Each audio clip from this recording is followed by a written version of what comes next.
Good afternoon and welcome and special welcome to Tami Ruchin from Style ID. Tami, it's great to have you on our Business Spotlight interview today, and looking forward to what you can learn and teach our Thank you. listeners.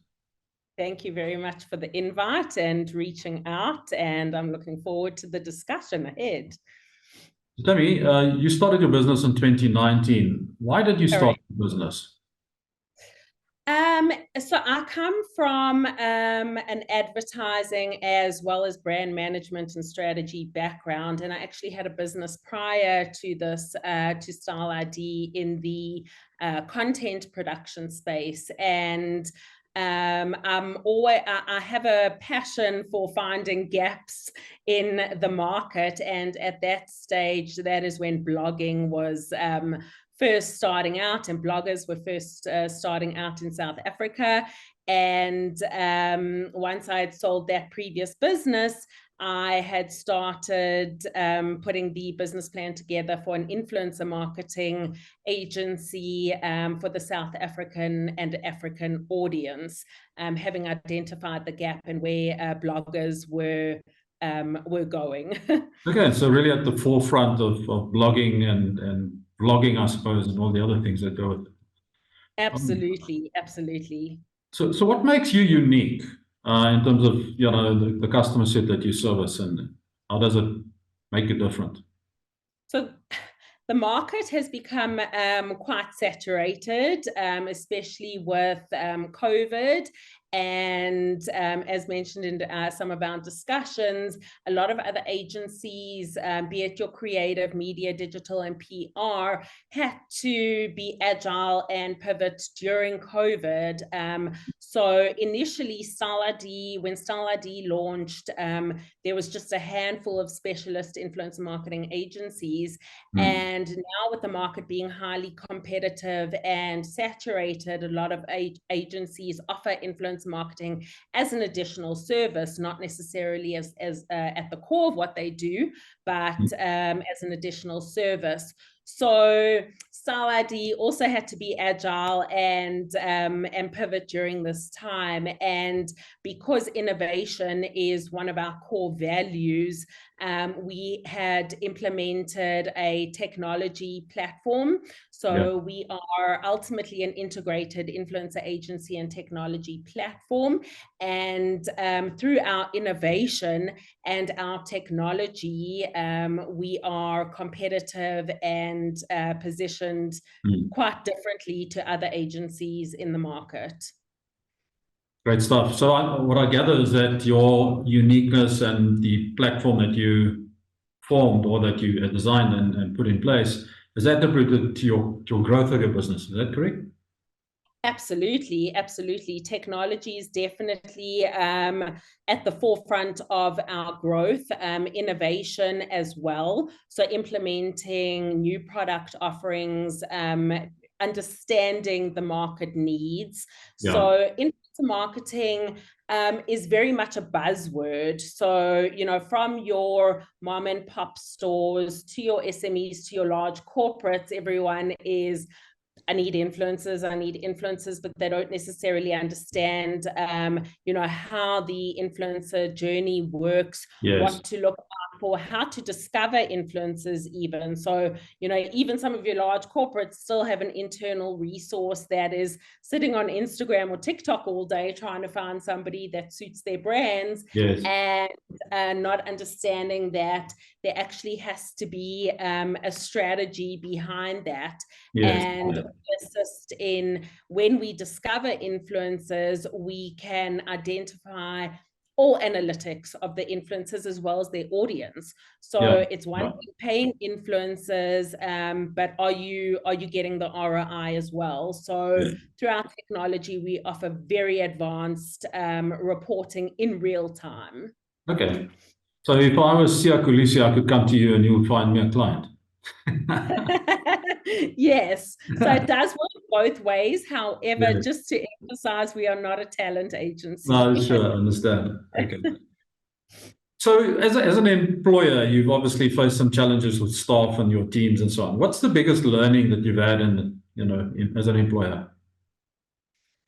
Sure.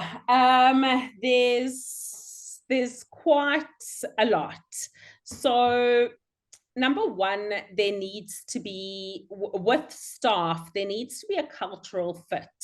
I think that is one of the most important aspects to consider with staff members. So we've had a lot of learnings when it comes to especially onboarding new team members, Yeah, because interviews can be one thing, and when it comes to actually onboarding and training, and then the implementation of employees into the company, it's a whole different ball game.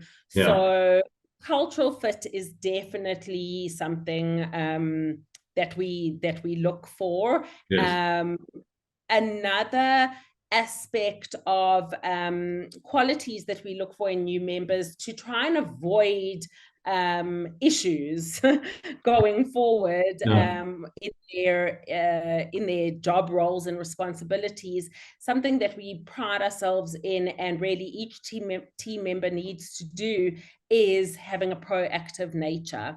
okay, So we don't, at Style ID, we don't necessarily believe in the top-down approach and the yes, micromanagement. So we do rely heavily on taking initiative, identifying opportunities as well as challenges, and how team members would overcome those without, or should I say, with limited supervision and yes. micromanagement.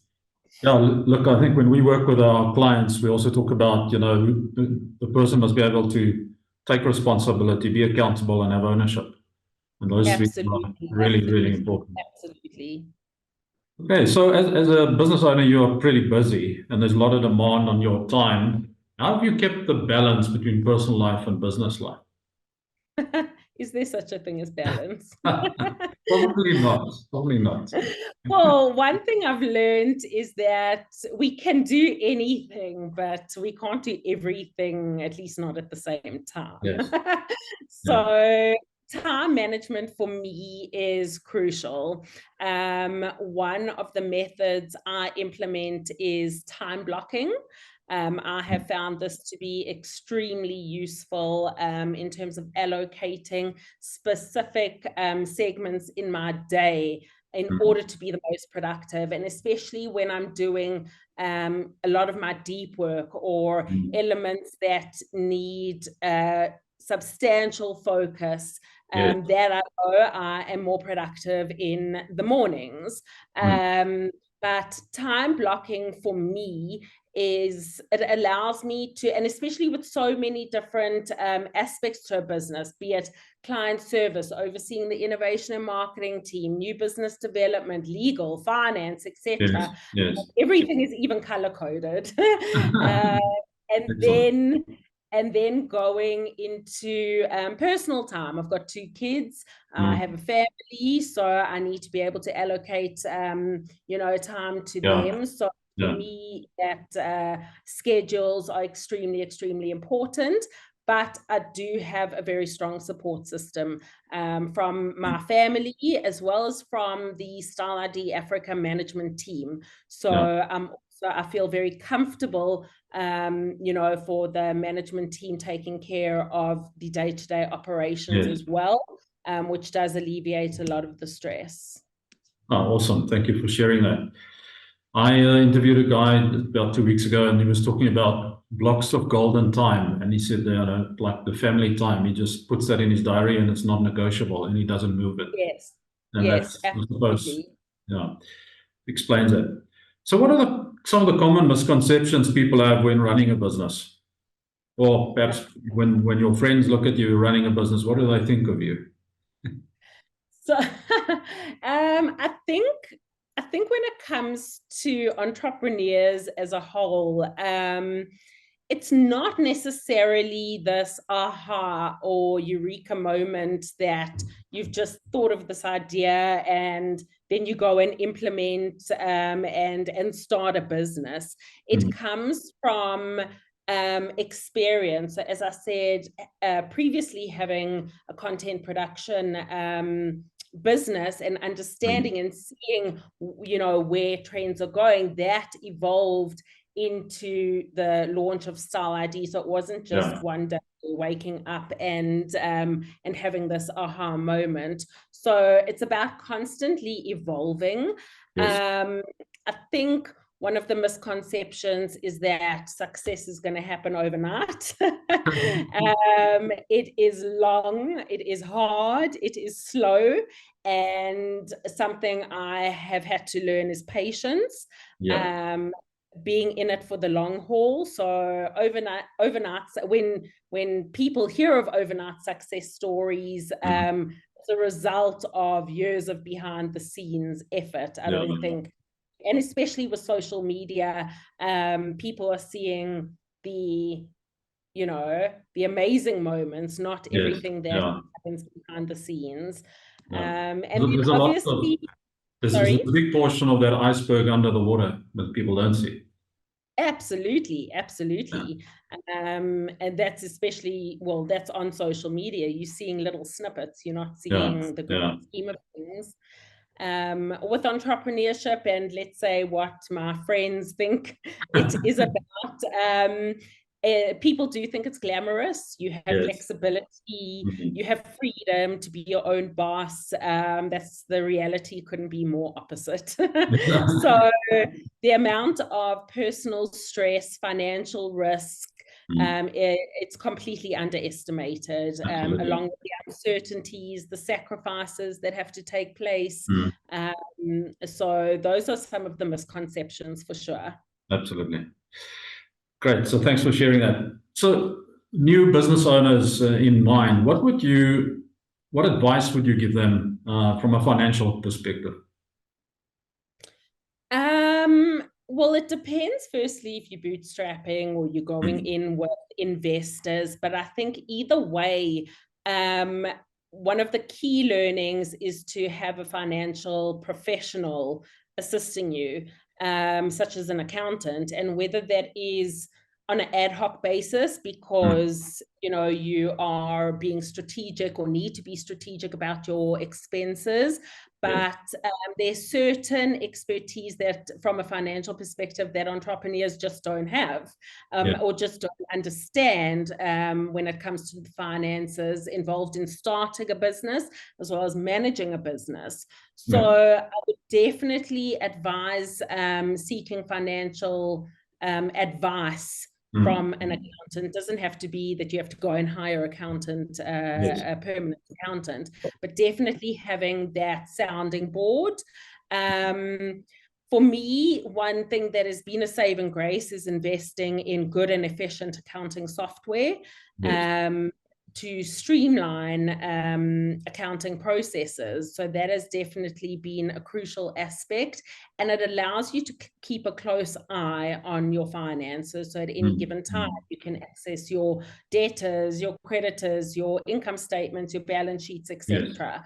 And then definitely budgeting accordingly. It's not just about you starting a business and, oh gosh, nobody knows me, or my business, I need to invest heavily in marketing, and there's so much when it comes to marketing, where you even, what are you investing in? So I think it's about creating those budgets, creating those forecasts, and keeping those in check for sure. Yeah, so we talk about, creating that plan, but then more importantly, acting on it. Absolutely. Take that action.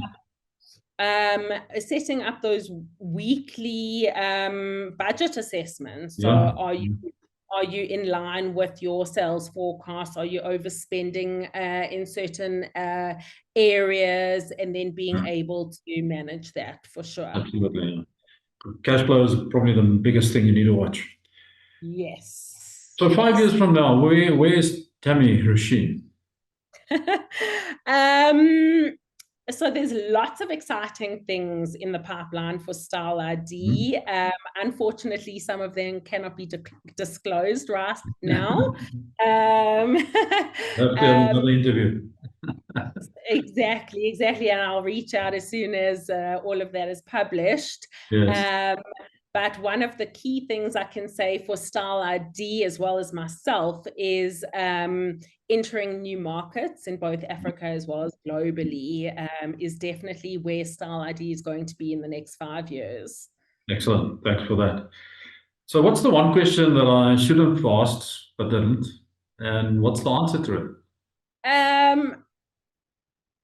I was actually thinking about this, but you had actually asked this in our previous chat prior to this meeting. But one of the things I was thinking about was how does Style ID stay competitive in this industry, especially with the oversaturation of social media channels, the oversaturation of influencer marketing in itself. In 2024, it's estimated in South Africa to be over 27 million, dollars in terms of the industry. So it's a very, very competitive and saturated market. It's one of the questions, I think wasn't necessarily asked. I can't answer you off the cuff, but let's get together and let's brainstorm around that. That would be great. Absolutely, absolutely. Last question from my side is, if you had that magic wand and you could spread some magic dust on the business, where would that be? Wow.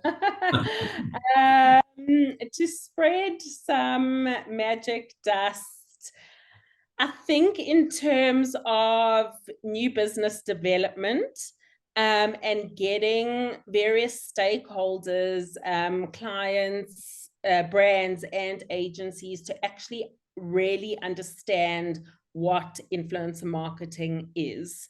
There is a lot of education that has to happen in the industry for potential clients and agencies to really understand what goes into influencer marketing. We don't do cut and paste models at Style ID. Every client and every campaign has a very strategic rollout to it. And then from a reporting aspect as well, it's not just about likes, comments, shares. What is the client getting for the rand that they're spending on their influence marketing? So that is the magic wand I would I would like to spread. Great stuff. Tami, I'd like to thank you for your time. It's really been an honor talking to you. Good luck with the business in 2024. Thank you so much. Thank you. Look forward to chatting further. Thank you.